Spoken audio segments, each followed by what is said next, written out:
À 15 ans, en seulement un an de salle, j'ai pris plus de 10 kilos.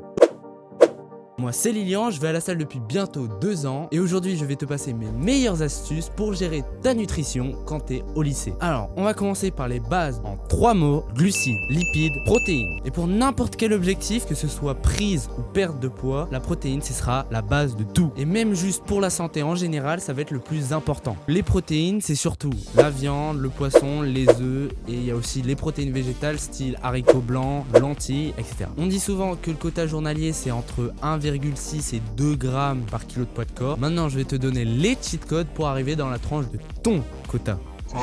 Déjà, si tu peux te le permettre, la whey c'est pratique et économique. Mais bon, faut convaincre ses parents, c'est pas du tout la partie la plus simple. Et si tu cherches de la whey, je te conseille Nutrimus pour la qualité ou pour les petits budgets, MyProtein c'est très bien. Tu as souvent des gros codes de réduction avec des créateurs comme Manga Workout. Et je ne suis pas sponsor, avec mes 85 follow, je fais ça de bon cœur. Et si tu peux pas en prendre, c'est pas grave, rabat-toi sur le beurre de cacahuète, les fruits secs style amandes, noix de cajou. Pour tes petits déj ou pour les desserts, tu peux prendre des petits suisses ou du skyr, c'est très bien, mais aussi saupoudre tes plats de fromage râpé style parmesan, emmental, ça fait vraiment la différence. Après c'est juste un conseil, mais enregistre la vidéo pour pas perdre ce que je suis en train d'offrir s'il te plaît. Et voilà, maintenant qu'on est bon sur les protéines, on va définir comment tu vas aborder tes repas par rapport à ton objectif. Si tu veux prendre ou perdre du poids, ça va pas être la même chose, hein. On va parler de surplus et de déficit calorique. La calorie ou kilocalorie, c'est l'unité pour définir ce que tu consommes et ce que tu dépenses. Et ce qu'il faut savoir, c'est que ton corps c'est une machine qui est bien faite. Même si tu restes dans ton lit toute la journée, elle va brûler des calories parce qu'elle a besoin de fonctionner. Tu peux la définir approximativement en tapant métabolisme de base sur internet et tu as juste à remplir tes informations, hein, poids, taille, etc.,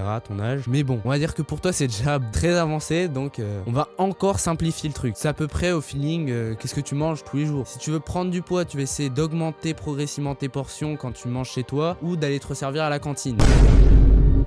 Si tu veux perdre du poids, c'est logique, mais là il va falloir essayer de réduire tes portions. Donc soit tu essayes de manger un peu moins que d'habitude pendant tes repas, ou de limiter le grignotage. Et si tu veux accélérer le processus, ou juste que tu veux garder à peu près les portions que tu manges en ce moment, il va falloir augmenter ton activité physique pour augmenter ton nombre de calories que tu brûles, en visant 2000 à 4000 pas en plus tous les jours, ou sinon en faisant des séances en plus dans ta semaine, donc ça peut être n'importe quel sport, ou de la musculation. Et voilà, maintenant tu as toutes les clés en main pour atteindre ton physique goal quand tu es au lycée, ou même si au collège, hein. Et enfin, vu que le seul repas que tu peux à peu près gérer c'est le petit déj, et ben commente petit déj et je t'enverrai mes meilleures recettes pour réussir ta transformation.